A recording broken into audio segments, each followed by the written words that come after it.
Visionary Minds Public Relations and Media is a proud sponsor of CA Media Podcast. Be sure to get all your publicity, digital marketing, writing, media consulting services by emailing visionarymindsny@gmail.com. Ladies and gentlemen, welcome to the CA Media Podcast, the show that allows you to come in your own unique way. This podcast will be about my journey throughout my adult life. I will bring my friends, and there will be some episode in which I will be alone to speak about what's on my mind. Topics will range from society, culture, sports, relationships, and so much more. There's nothing off limits on the CA Media Podcast. So, as you come into my world to listen to my podcast, feel free to know that this is a safe space and a personal space to bring your family and friends to listen to the CA Media Podcast. So come and join this ride with me, and as always, this is the show that allows you to come in your most unique, authentic way. Ladies and gentlemen, welcome to the CA Media Podcast, the show that allows you to come in your own unique way. I'm your host, Clyde Anderson, and today I have Syracuse Mayoral candidate Jimmy Oliver on, and he'll talk about why he's running for mayor of Syracuse and his vision for the city. The show is brought to you by Visionary Minds, Public Relations and Media. If you have any media consultations and or inquiries, you can contact Tammy Reese at visionarymindsny@gmail.com, and she will gladly get back in contact with you. So today I have Jimmy Oliver on, and he will come his own unique way. Ladies and gentlemen, welcome Jimmy Oliver to the CAB Podcast. How you doing, Mr. Oliver? I am doing well. I'm doing well. Thank you so much for having me. My pleasure. My pleasure. How's your day going so far today? Day's going great. Woke up this morning, in my right mind, and, got up and worked out at 5 a.m., to get my day started, and had some great, times at work, and then went in the community to talk to some folks. But overall, pretty good day. A productive day. I like that, starting the day off with workout in mind, and then I guess as we all do, 9 to 5 or however people work, entrepreneur hitting the pavement, and then talking to the community has to be very effective, like for your day-to-day work, I would assume. Mm-hmm. Absolutely. I mean, this is what I grew up doing. These are what leaders in my community did. They not only worked in my schools, but they were in my community. And I knew, I was like, I want to be like Mr. Hicks. I want to be like Miss Wiggins. I want to be like Miss Reed. They're in the community. People like them. They're doing things that are fun and exciting. And you get to make, your community better. And that's what I wanted to do. I started off, I wanted to be a teacher. I had really, really good teachers. I went to Delaware school on the West Side, and they just was amazing. I was a tough kid in school, and they just really poured into me and didn't give up, on me. And they saw my potential before I saw it, and they just kept, inspiring me and cultivating me to make the right decisions. And then I wanted to be a firefighter, a police officer, a lawyer, a coach, all those different things. And then I, landed with the Boys and Girls Club, which is a nonprofit in Syracuse, where I got my start at 20 years old to work with teens. And that's where I, really started beating the pavement, meeting people where they are, businesses, schools, other nonprofits, collaboration, doing what you say you're going to do, really inspiring teenagers at the time to graduate from high school, surround themselves by positive people, make good choices, introduce them to the business owners, the movers and shakers, because I said at some point you're going to come in contact, things of that nature. So yeah, this is what I've done, since I could do it. And I just love it because you get to learn a lot. and you get to listen a lot. And again, most importantly, you get to meet people where they are and really understand where they're coming from, what their needs are. You basically stole my first question of like Oh, telling us. sorry. No, no, no. You're fine. You're perfect. Telling us a little bit about your background. Yeah. But like, what like truly inspired you to run for mayor of Syracuse? Wow. Again, never heard of the mayor before. Again, it started at my elementary school, Delaware Primary. My first grade teacher, she used to see me walking up and down, no matter what time it was, up Geddes Street, and she nicknamed me the mayor of Geddes Street. For real. And I was like, what? The mayor, the worst kid in the building? You're naming, you're putting this in the universe for me to be mayor. And I just really loved the name, and I loved to, be called the mayor of Geddes Street. And then as I got older, I said, I want to be mayor of Syracuse, but what is that? I didn't know. I didn't know any politicians. I didn't have that in my family. And so started with student council, representing my class. Was And that in for high school or was it No, that was elementary? elementary school. Okay. Elementary school. It was myself and a good friend of mine, Matthew. He was the alternate if I wasn't there. And we just got to go to the principal and talk about the needs of our fifth and sixth grade classmates. Hey, we want to do a celebration. We want to have an end of the year cookout. We want to go on field trips. And we bring those different ideas along with other students from other classes. And you had to be elected to do Yeah. that. So the classmates had to elect you to do that. Then, done that for a couple years. And then I went off to middle school, Levy Middle School, and I ran for vice president of Mm. student council. Unfortunately, I didn't have the outcome that I had, but the young lady that I lost to was great. She was smart. And at that time, she was the best, person to represent our seventh and eighth grade classes. And then, getting to meet the mayor. When I was in elementary school, he came and spoke. Who was the mayor Uh, at the time? I'm sorry. Roy Bernardi. Roy Okay. Bernardi. He was a Republican mayor. He was the first one, and I was like, "Oh, that's the mayor right there." And he was very intriguing because during that time, the Latino population was growing in my community, and he came and gave his keynote speech in Spanish, which I was blown away. I'm like, wow, this guy speaks fluent Spanish, and I was like, wow, I got to be able to figure out how to do that. And so I got to see it. And then again, volunteering, doing odds and end jobs, what did I do? My first job really was trying to get people to purchase the Post Standard.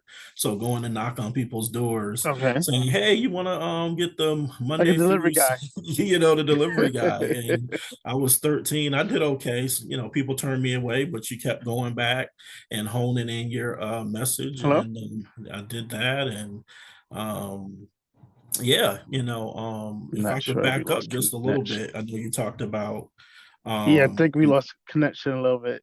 oh, can you hear me now? Yes, I can hear you now. Okay. Yeah, a little bit about my background. Born and raised here in the city of Syracuse. I was raised by a single mom. She raised seven of us. She was on public assistance, worked hard. My school gave her her first job. Not only did they cultivate me and my brothers and sisters, but they also cultivated my mom at the time. She was raising us, and, my principals and folks would come and talk to her, and then she ended up working at the rescue mission, things of that nature. And then she finished out her career as a home health aide where she was taking care of the elderly and the sick. My mother taught us, never forget where we came from. Always love on your siblings, your family. Um, and really just be the best people you can be, be better. She used to say, be better than I am. I want you to Correct. do that. And of course, with the challenges and the obstacles that my mom went through, there was no way, I don't care where I go and how far I go, I'll never be better than my mother. She did amazing things. She raised seven of us on her own through a lot of struggles. And that's why I'm here, because of that foundation of survival, of never forgetting where you come from, doing the right thing, owning up to your mistakes. I've been fortunate enough to be able to be here.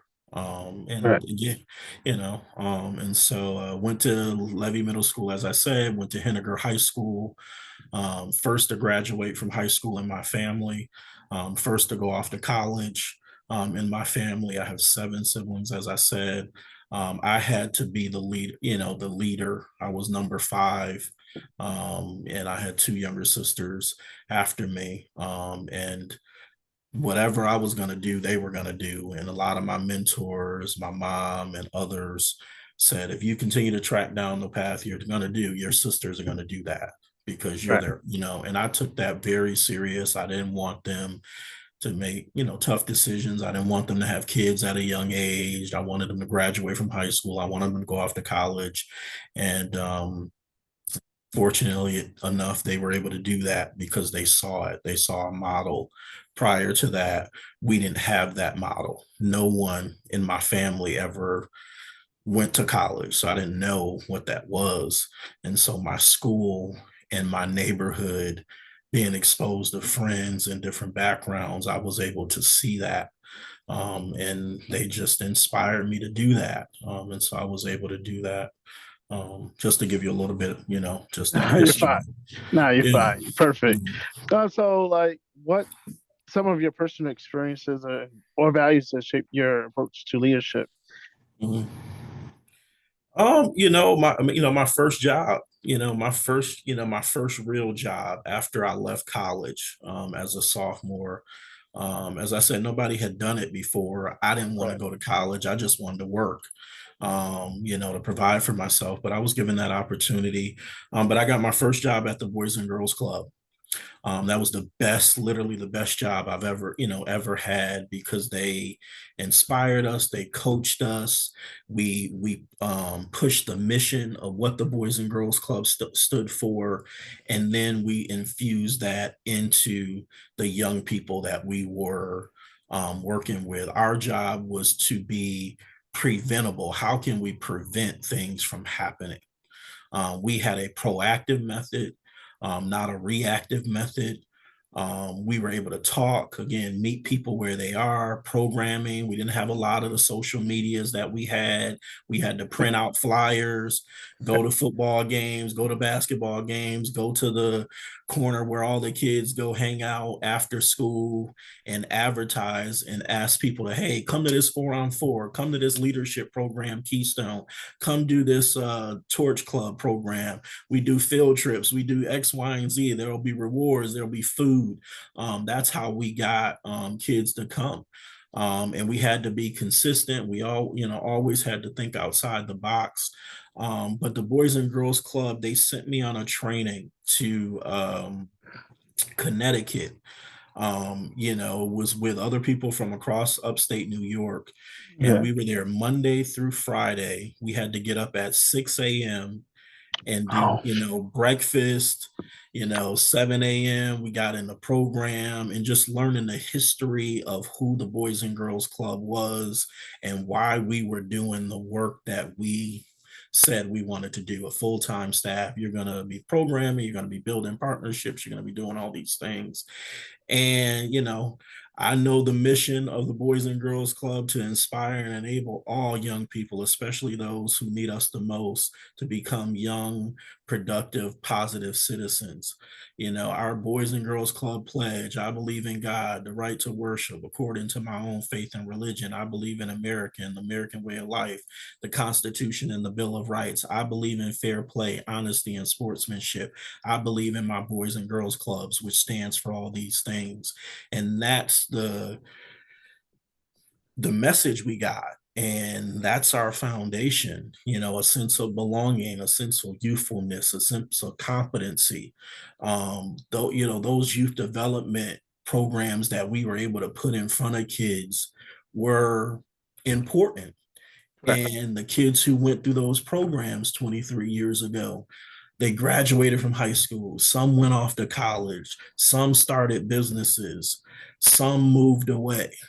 And that's what our job was to do, to get them to help the parents, give the kids a different perspective, to hold them accountable to things that they needed to do, time management, working together, taking adversity. How do you get over those things? And we had programs that help kids do that. And they sent me all over the country so I could see it done, because I thought I was good at 20. I'm the best, blah blah blah. And then you go to some place like Minnesota and you see their teens, raising $50,000. They're helping the homeless. Mhm. They got a sponsorship with NASCAR. Their kids come up there, they got gear, matching gear, they're in, representing their clubs. And that just gave us more Motivation. to strive. Yeah, motivation to strive. Okay, we thought we were good. Okay, now look what we have to push. It's always, pushing that envelope, setting the expectation here so Right. that they continue to thrive. They're going to fail, but at least they're going to keep pushing. The And so, expectation. Mhm. expectation. So the Boys and Girls Club, and I failed. I was young. Man. Every mistake you could make, I made it. And but it made it made me better. I didn't like it at the time. I didn't recognize it at the time. But as you reflect and look back to where I am now, that foundation of that first job of training, cultivating, training, coach, it helped out tremendously. And so we got partners like Syracuse University, National Grid, Anner and Microwave, Colonial Laundromat, all the county folks. They're pouring into the Boys and Girls Club. So our kids are seeing these folks on a consistent basis. So you can see what's possible. Right. You may not see this at home, but when you come to the Boys and Girls Club, this is what we're going to expose you to. And then you have to make a decision which way you want to go. And that's where it started. The hard work, the dedication, the failure, um, the adversity, advocating for folks when people don't believe in what you're doing, when people tell you no, when people don't tell you, hey, you only got $500 to do programming for the next 3 months. How you gonna make it work? What are you gonna do? How can you be creative?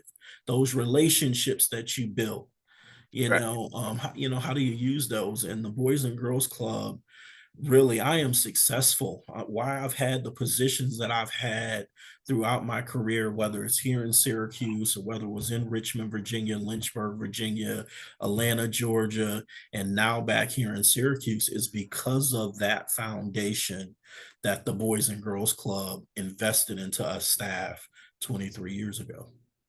Yeah, I see that the Boys and Girls Club has provided you with great leadership throughout your life, and it's evident to what you're trying to accomplish as you are a candidate for the mayor of Syracuse. Mhm. Let's talk about your campaign priorities and like your Mhm. platform. What are like three top priorities for your campaign? Yeah, it's simple. It's what's made me. It's the schools, neighborhoods, and tackling quality of life crimes. So our schools, literacy, homelessness, supporting the superintendent, lead water in our school water system. Those are things. When I say schools, supporting family, that's what I'm talking about. Our neighborhoods,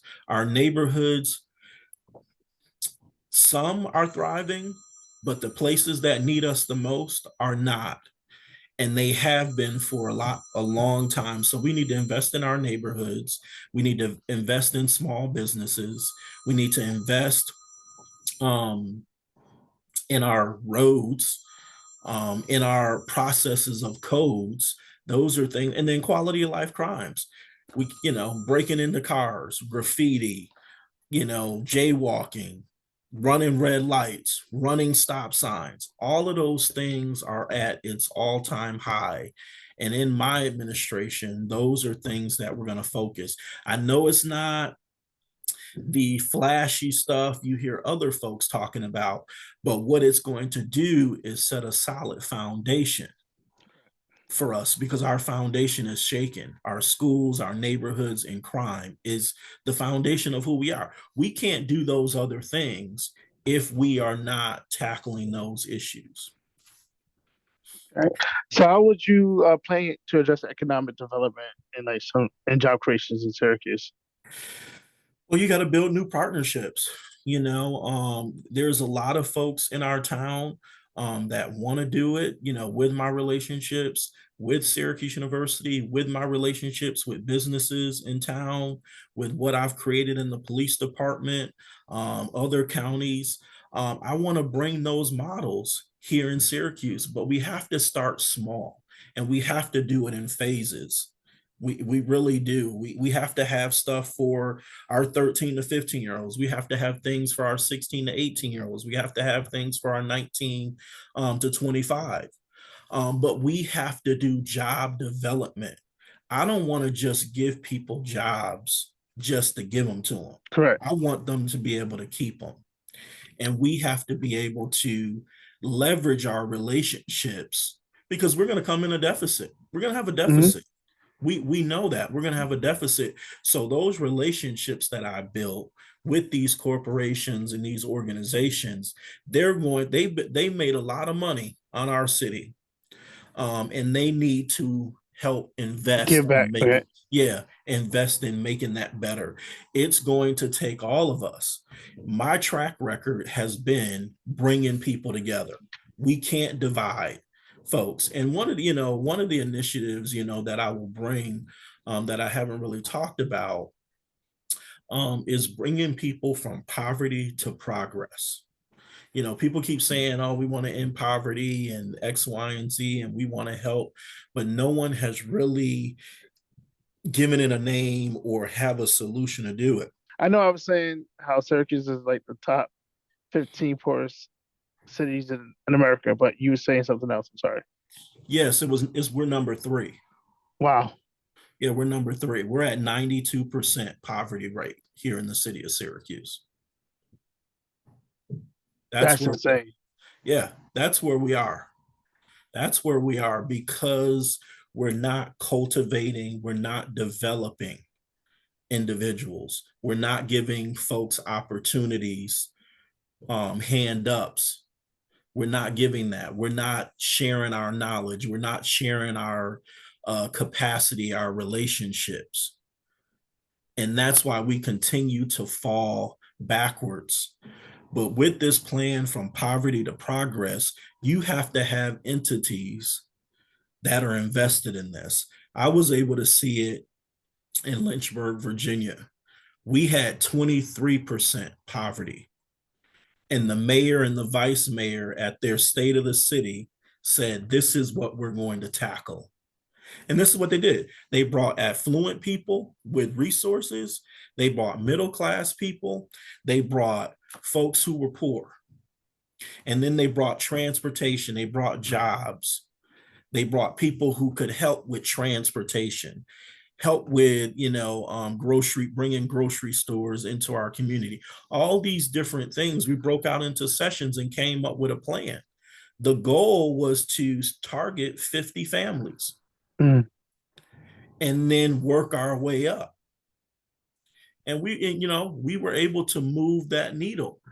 But if we're saying we want to help folks who are in poverty, we have to put a plan out there. We have to be able to bridge relationships. We've got to bring people together, the right people, not the same people we've been having, not the same people who don't think it can happen. You got to bring new people who are willing to put the work in, roll their sleeves up, and come up with a plan, then executing it and making sure it happens.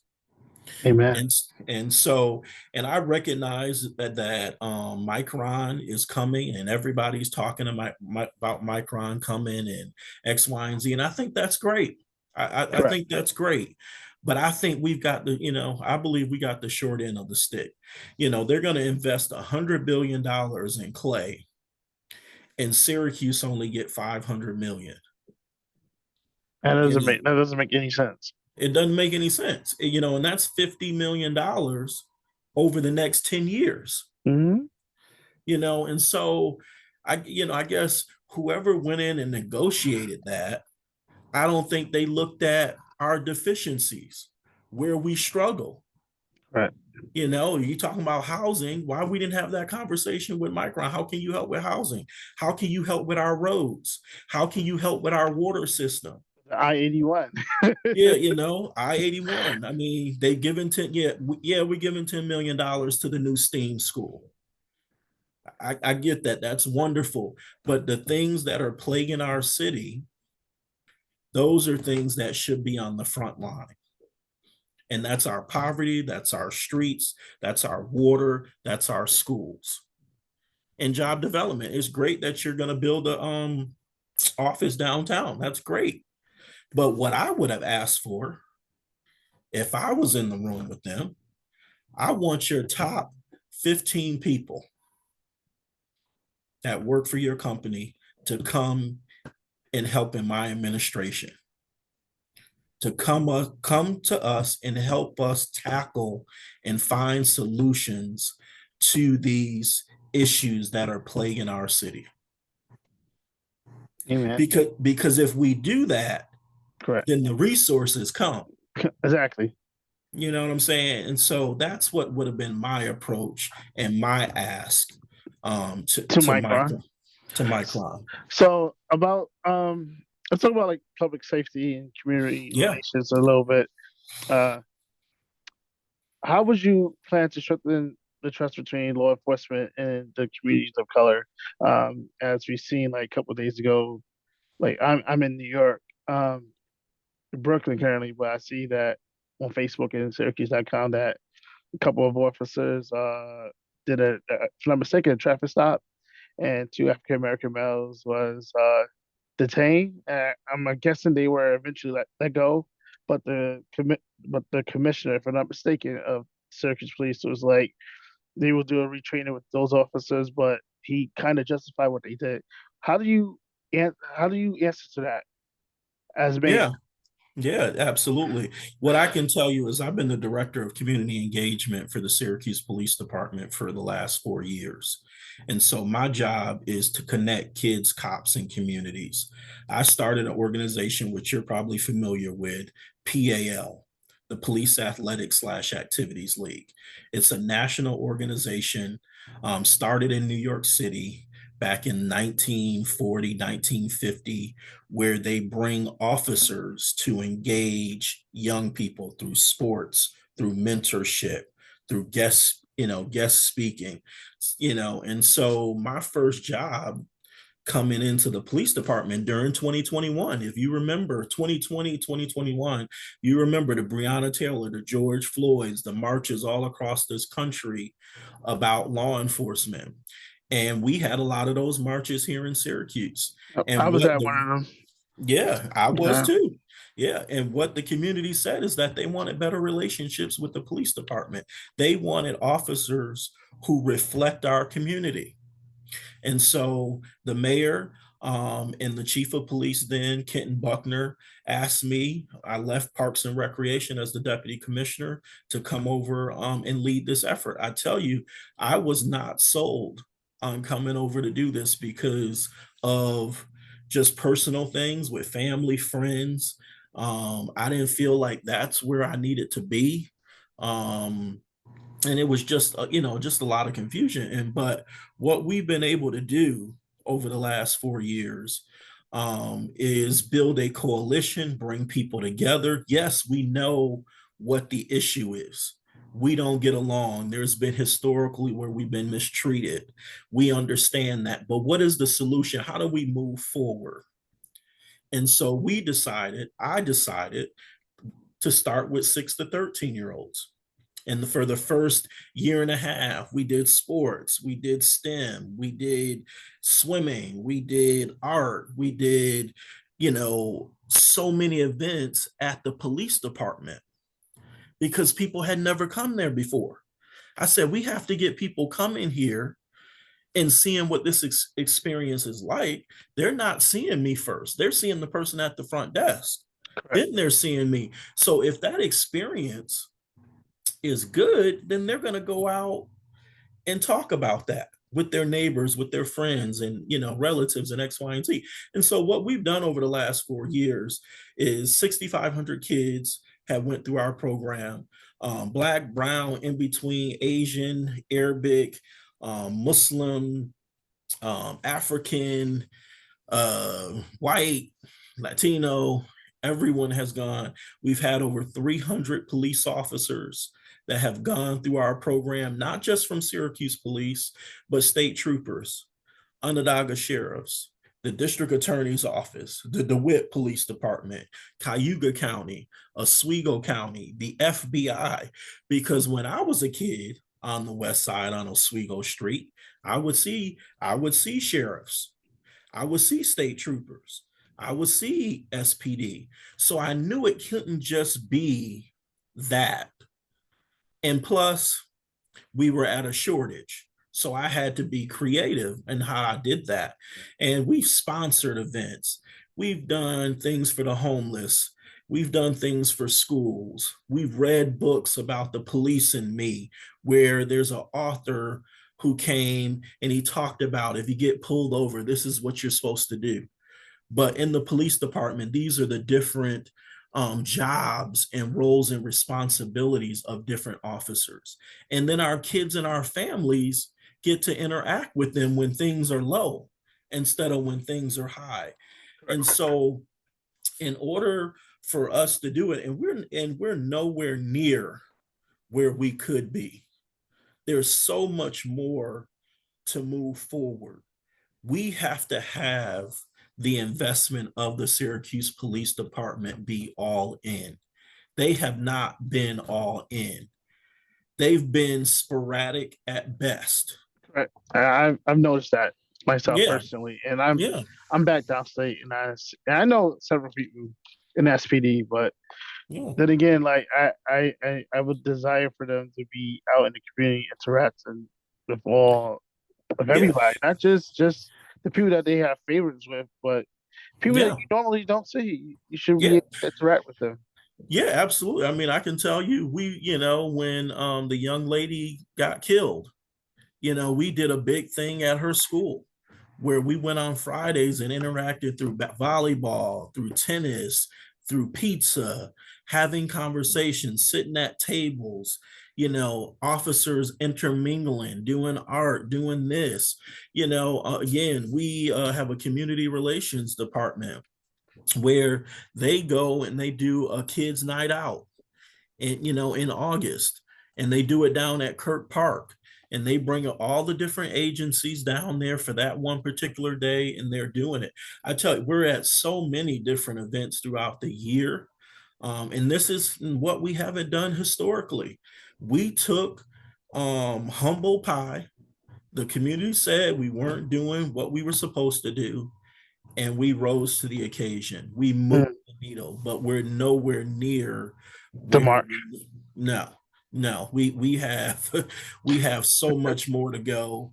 Because the goals overarching over what PAL and the Office of Community Engagement do is we want to build officers who live, eat, sleep, and play in this city, Correct. who live in neighborhoods like Kirk Ave, Yeah, I who think live. that's.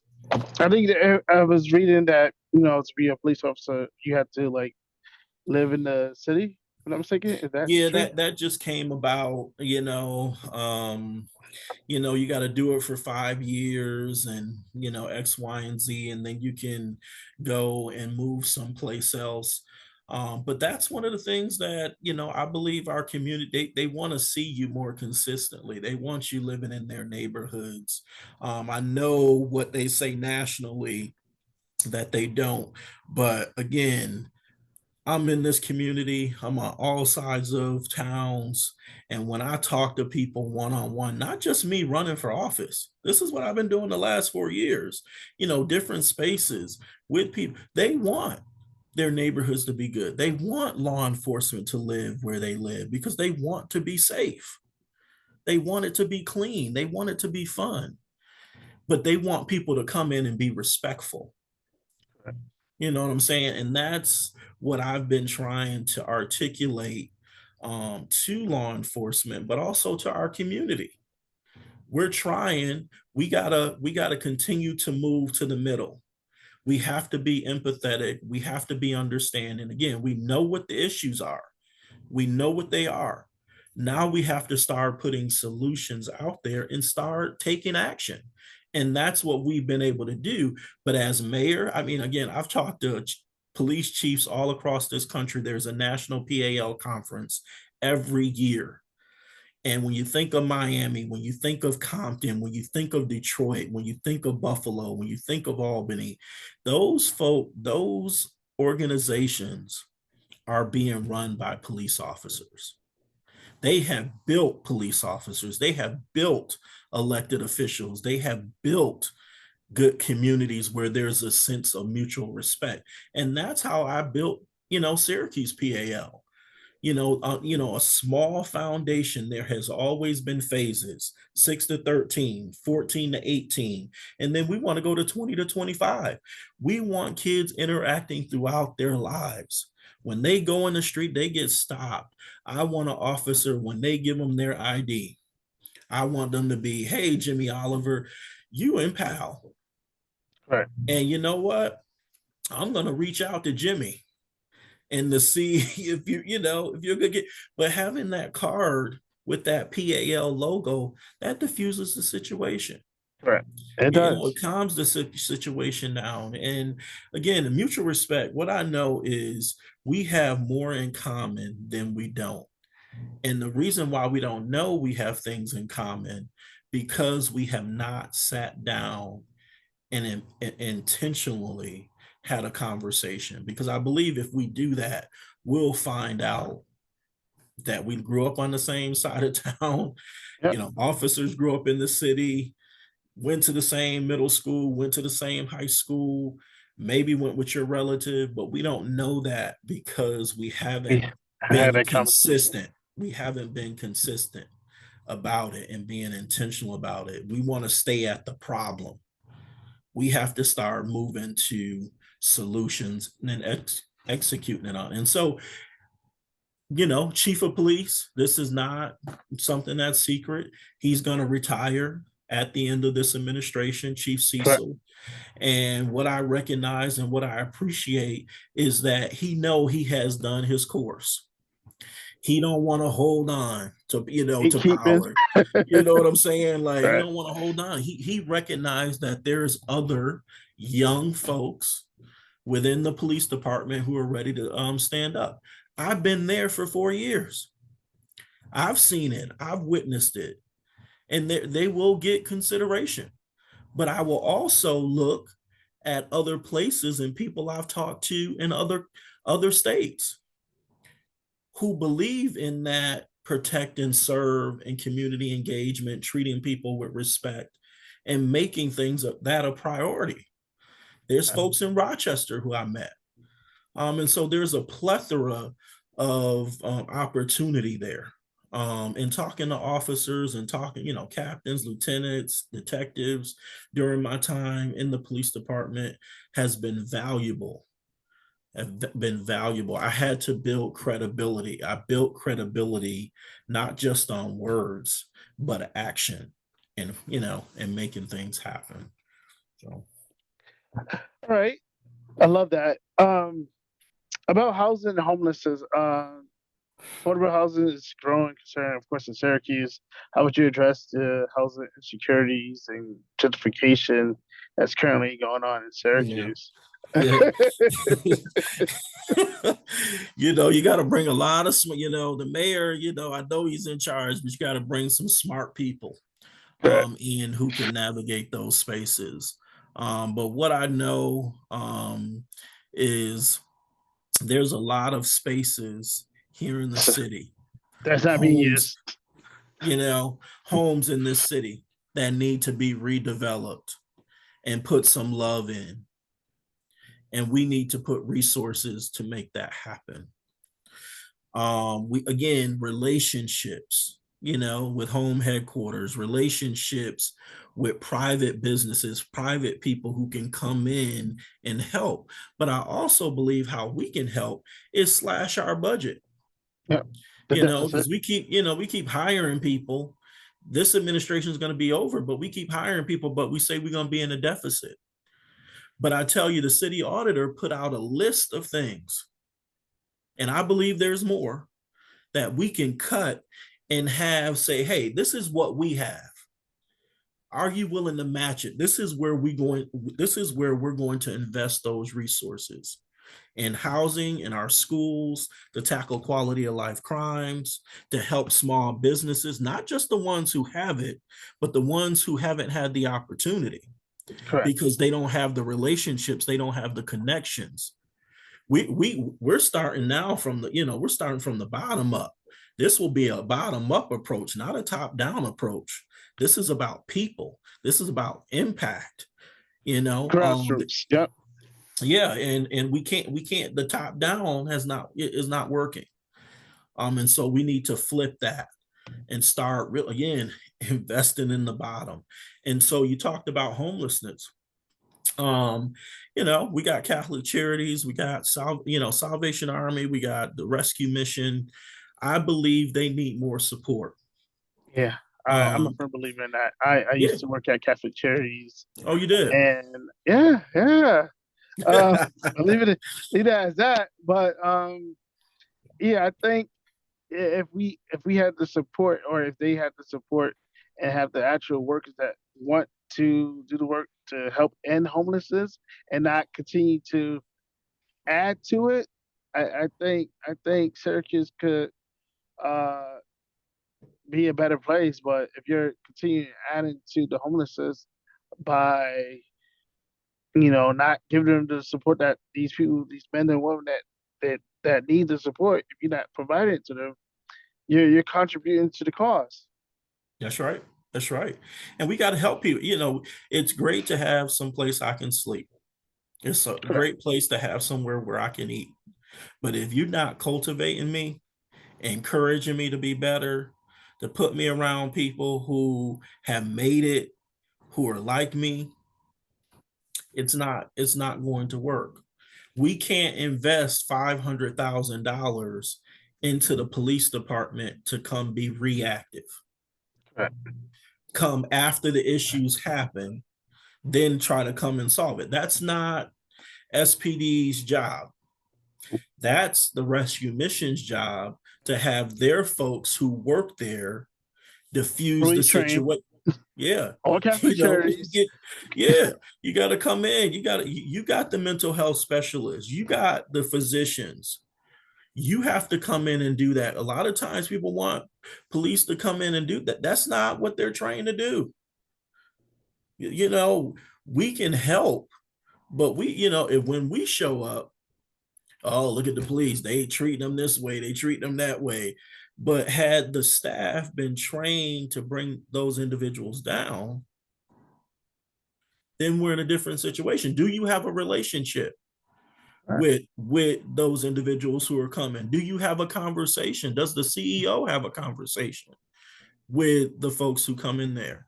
I believe there's other spaces on their property that we could build something nice, so that Yeah. there's not a lot of folks out wandering and X, Y, and Z. You're going in there to learn how to, wash your clothes, do job interviews, take your meds, go through therapy. And we want to do that over, I don't know, 6 to 12 months. And have supportive housing. Correct. Actually Yeah. supportive housing that's actually working. Correct. Not just there just to get someone out. Just all right, we dropped one count, but Mm-hmm. there's Mm-hmm. other people that still needs the supportive housing, but you're looking over them. Yeah, I tell you, I talk to school administrators all the time, because you know that there's over, and it's probably more than this. I'm probably lowballing it. There's probably over 1,000, well, probably 5,000 kids who are homeless. They don't got nowhere to go right now. They call them unaccompanied youth. They're couch surfing. They're living in hotels here and there. But a lot of them are kids. They're teenagers. For whatever reason, they're on the street. And so one of the things that I learned when I was in Atlanta, I worked with an organization called Showcase Group. And it was a group home model. So the kids came, they stayed there, they ate there, they had adults who could supervise them, take them places, hold them accountable, give them tools. And then as they got older, then they, whether it was a job, whether it was going to college, whether it was going to AmeriCorps or Job Corps, they gave them some track. They gave them some tools to then be self-sufficient. But there are some folks in the school system who know their kids are homeless. They said, I wish we had homes where kids could go stay so that they would come to school. So they would have some place to shower. They can have some place to eat, some place that can be clean, safe, fun. I would love to run something like that and have them on different sides of town. We have all these vacant properties. Yep. And let's land. put Not and land. property. Yeah, let's put it to use, because that's what the kids are looking for. That's why they go to gangs. That's why they make these tough decisions. They're in survival mode. The pandemic put them in super survival mode. And that's why our crime is high, because their neighborhoods are struggling. Everything is beat down. But I know there's a side on the West Side. I know there's a side in Sedgwick. Those are nice areas. Those people leave their cars, they're trying to find food. Some of them are just doing it just to be doing it. But the majority of them, they're hungry. They're going into Family Dollar stealing. They ain't stealing, clothes. They're stealing food. Food, because they're hungry. Yeah. And so we have to create safe spaces with the right people, the right adults to come in and inspire these kids, because they can do it. And they out here surviving now. Imagine if you give them the tools, you educate them, you encourage them, you show up for them. They will rise to the occasion. But folks are not investing. We give them these quick jobs. And then when it's time to pay them, people on vacation, these kids can't get their check because somebody on vacation. They weren't on vacation when they was putting in that work. And then they get mad because the kid is showing out, saying, hey, where's my check? I worked. This is the day I'm supposed to get it, but they don't get it 2 or 3 weeks after the fact. That's wrong. And then say, well, they live on this side of town. They ghetto. What do you mean they ghetto? They put their work in, they put their time, they showed up. They should be paid. A lot of these folks don't have it. And we taking advantage. And that's not right. That one of my mentors will call that poverty pimping. We get the kids to come in and do the work, and then we don't do our due diligence to make sure that they get paid on time. And then, get upset because come on. We need people who care about people. I'm not your, like I said, I'm not your traditional politician. I've done the work, and I've been allowing these other folks who got elected to do the work, and they're falling short over and over and over again. But there's a demographic that keeps voting them in, and that's why it's important for us, our community, the other demographics, people to register to vote and show up. Learn the process. Understand it, because you have more power than you think you do. You have more power. And we need to build that up. We need to bring people to the table, coach them, develop them, expose them, and then allow them to go out and do the work. And when they fall short, bring them back and coach them some more. Then put them back out there. But you got to give them a chance. You got to give them a hand up, not a handout. Got to give them a hand up. Give them something that they're going to learn, and then that they can then go out and use it. And then teach someone else how to use it. Exactly. That's what we have to do. This time where we're in now, we need people to do the work and do what you say you're going to do. And ruffle some feathers if you have to, because people in our city are struggling every single day. And they're expecting us to stand up for them, especially when we put them in office. And that's what I'm, so that's who I'm going to be. That's who I'm going to be. I'm in this community. I eat, sleep, play here. I enjoy being, I can go anywhere in this city, and people are hurting. And it's time for a leader who recognize that, who have been through adversity, who've been given opportunities, who've been coached, who've been exposed. And now I'm here. They said one day you're going to be here. You're going to have a voice. And people are going to listen to your voice. And it's your time to advocate. And that's what I'm doing. And that's why I jumped in this race, because right now it is time. People are fighting against this campaign. People are, they nitpicking. Yeah, I see.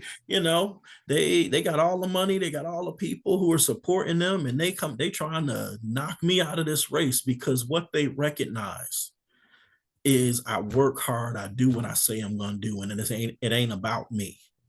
It ain't never been about me. It's been about the people we serve, these neighborhoods we serve, our schools we serve. That's who it's about. I'm about helping people, regardless of what you look like, how much money you make. You know what I'm saying? And those are the type of leaders we need, who are going to stand on business, who are going to stand up to their friends, who are going to stand up to people who are trying to keep us in the situation that we're in.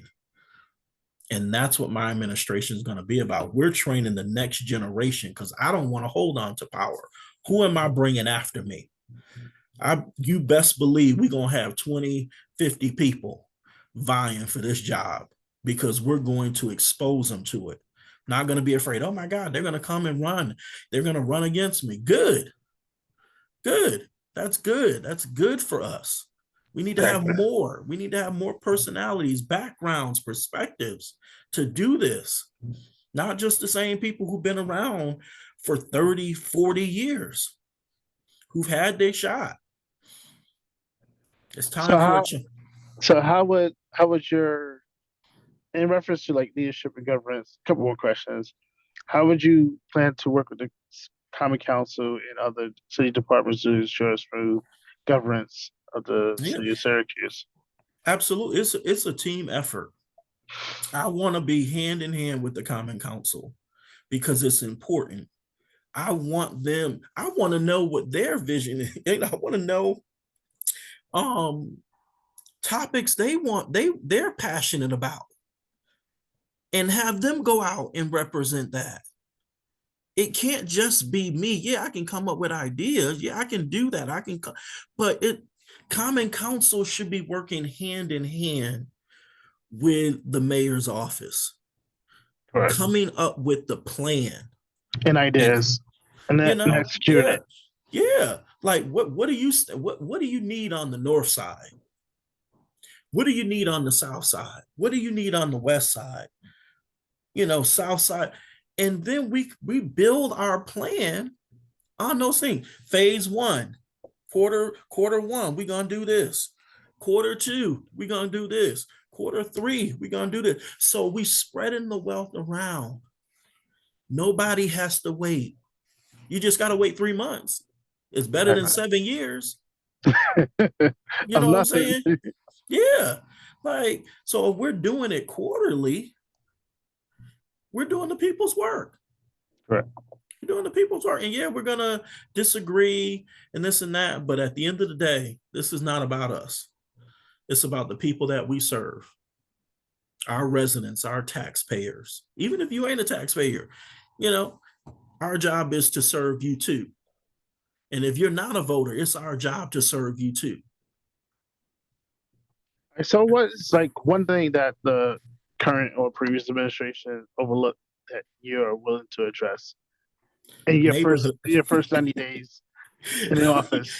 Look, neighborhoods. I'm sorry. Our neighborhoods. I'm talking about Crowley Street. I'm talking about Kellogg. Talking about Ostrander. Talking about Butternut. State Street. These places that you don't hear about. Well, when you drive through, you see the struggle. Mm-hmm. It's real. That's what we're going to work on the first 90 days. And then after that, it'll be our schools, making sure our schools are developing our kids, making sure our kids are reading on the level they're supposed to when they enter our school, to make sure we're building relationships with our kids, with our families, to help them thrive and to help with their deficiencies or what they're struggling with. But if a parent has reached their capacity to do the teaching, it's our job to help fill in the gap. Because that's what people did for me. My mom reached her capacity, but she was humble enough. She did it with 7 children, right? Correct? That's right, 7 kids. But she was humble enough to ask and to receive it. And her son is running for mayor of Syracuse because of that. Because people didn't have to live with me, have to be related to me, to help me, to believe in me, to understand what we were seeing every single day at our house. When he comes here, when his sisters come here, we're going to make sure they're loved and supported and guided and developed and exposed. And then they have to make a decision what they're going to do. And that's what and the quality of life crimes. I mean, all 3 of those things go hand in hand, but if I had to pick, one, it would be the neighborhoods, because what Malcolm Gladwell, one of my favorite books, is The Tipping Point. And he talks about neighborhoods in depth, about what neighborhoods can do and how they can destroy certain things. He says that it's better to come from a good neighborhood than to come from a good family. Because what kids do, if your neighborhood bad and your kids going out there, they're going to follow their peers. Yep.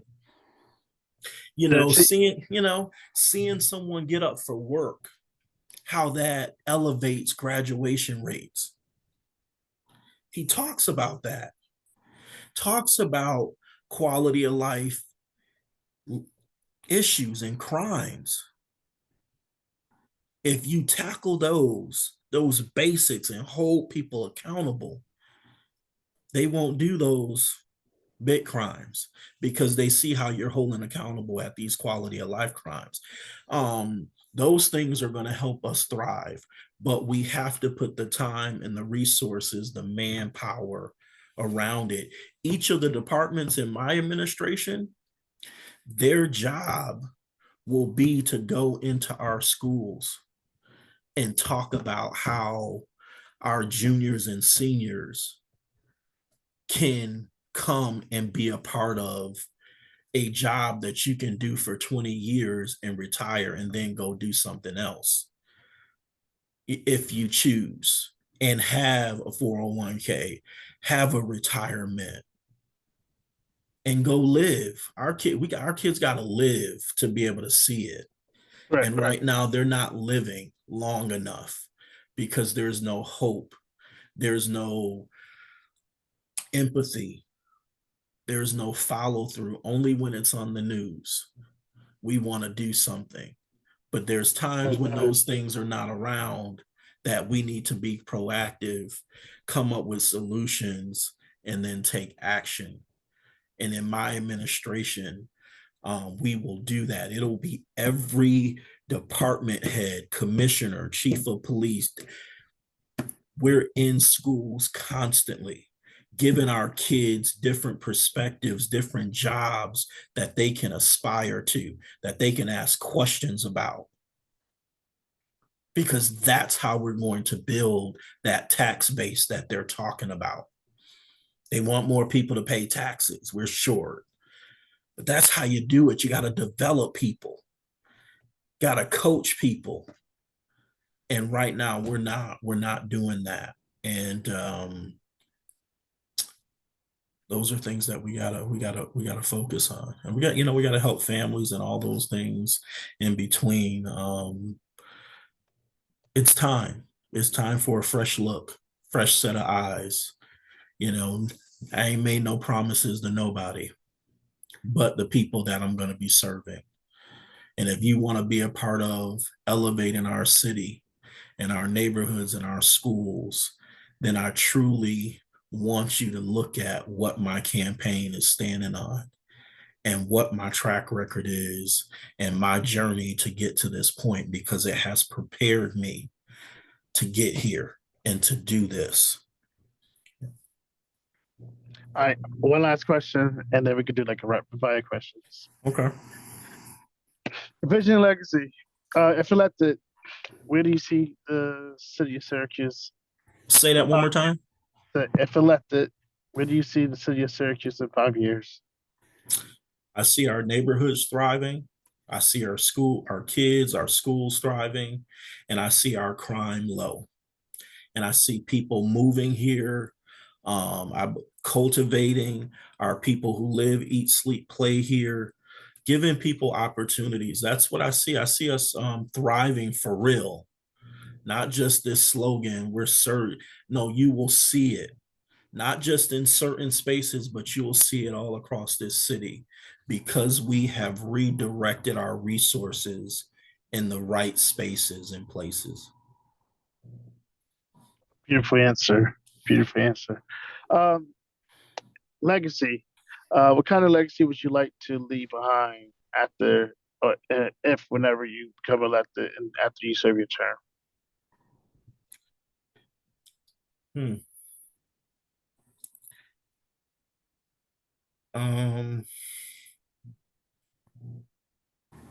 That he did what he said he would do. That he impacted everyone's lives, but especially those who needed it the most, to make our city better.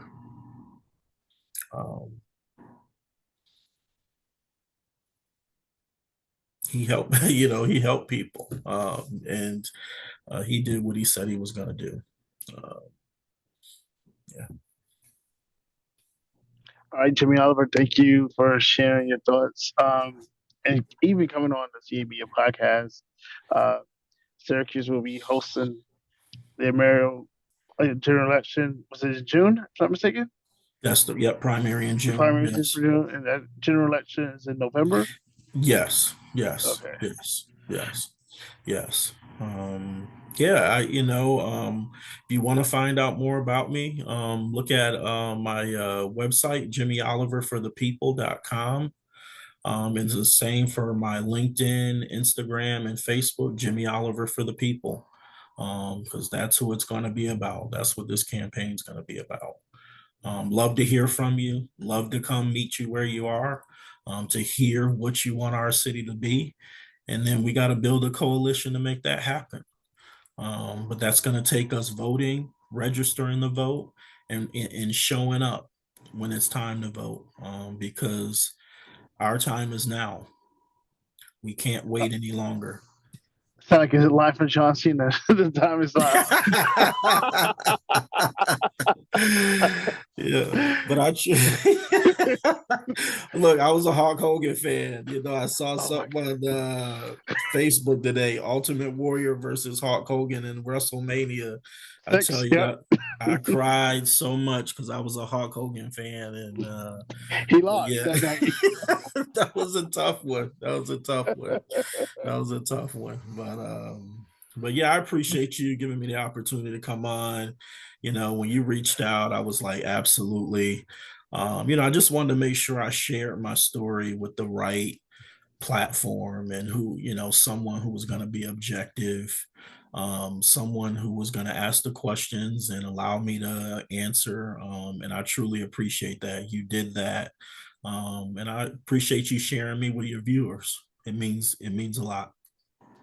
Thank you so much. I appreciate the opportunity to have you on the platform. Um, got a quick rapid fire questions. Yep. It'll be like 2 minutes. Okay. You ready? Yes. Okay. Loosen it up a little bit. All right. So if you wasn't running for the city of Syracuse, what would you like to be doing? Serving our community, continue to work with families, our schools, bringing our police together. Um, if you had $5 million to invest in the city of Syracuse, how would you distribute that money, those funds? Yep. Neighborhoods, schools, quality of life crimes.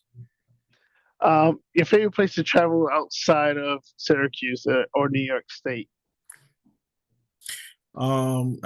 Spain. Okay. Current book you're reading, if you are. Oh gosh, I got quite a few. Oh, people skills. Who's that by, if I may ask? Oh, I can't think of the author right now. It's all right. It's all But right. it's people skills. Yeah, it's a good book. I'm reading several. Self-awareness, your inner excellence. Yeah, it's a few of them. But yeah, they're all teaching me something about what I'm going through now.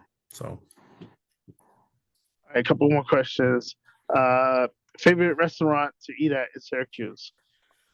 ooh, wow. Um, hmm, Favorite restaurant. I'm gonna have where I grew up. There's a couple. The original one is called John D's. It's a Latino Okay, restaurant I've been there. Yep. on Gator Street. Originator.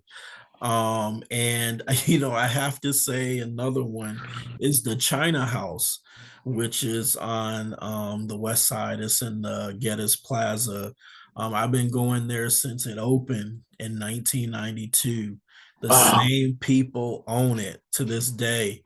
Yeah, so those are two of my favorites that I like to go to. Yeah, I've heard John D's through my bishop, Brian Hill Sr., Brian K. Okay. Hill Sr. Yeah. So like I've been there numerous of times, and like every third Saturdays, one of the elders go get food there to bring it to like our men's group. So Okay. yeah, And great Don spot. Juan's is good too. Don Don Juan's Juan's is good good. too. Yeah. Yeah, Don Juan's good too. But I gotta say John D's. They've always held me down, even when I was, speaking my broken Spanish going in there. The grandmother was so nice and so she just listened to me and make mistakes. And she was like, I know what you want, and but John D's is my favorite. Yeah. People Skills, is that by Robert Bolton or is it Patrick King? Or I'm gonna looking go. I'm looking gonna go at grab it. Hold on.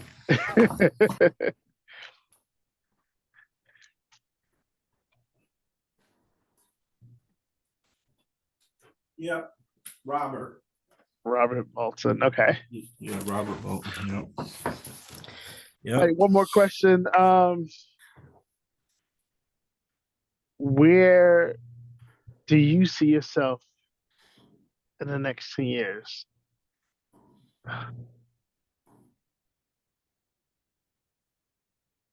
Hmm.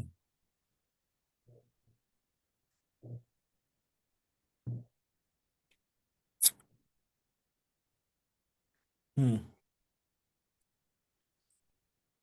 Running for governor. Okay. Yeah, 10 years. If we do 2 terms, running for governor. Mm-hmm. Yeah. Um, yeah. I was gonna say Congress, but we got a good congressman. But yeah, I would love, someone mentioned that to me probably 7 years ago. They said, "Hey, you could be governor." I'm like, "Yeah, right." Yeah, okay. They said, that's my prophecy. So I'll say that. Okay. If we do well, we do well. We do what we're supposed to do, and we let God lead us. We'll be where we need to be. Amen. All right, ladies and gentlemen, thank you again, Mr. Jimmy Oliver, for joining the CA Media Podcast. If you would like to be a guest on the CA Media Podcast, you can leave me an email at camediapodcast@gmail.com. You can follow us on TikTok, X, Instagram, Facebook, Twitter is X. So at CA Media Podcast. I am Clyde Anderson. Thank you for allowing Jimmy Oliver to come on the show in his own unique way. I will catch y'all on the flip side. Thank you so much. My pleasure. All right, take care. You too.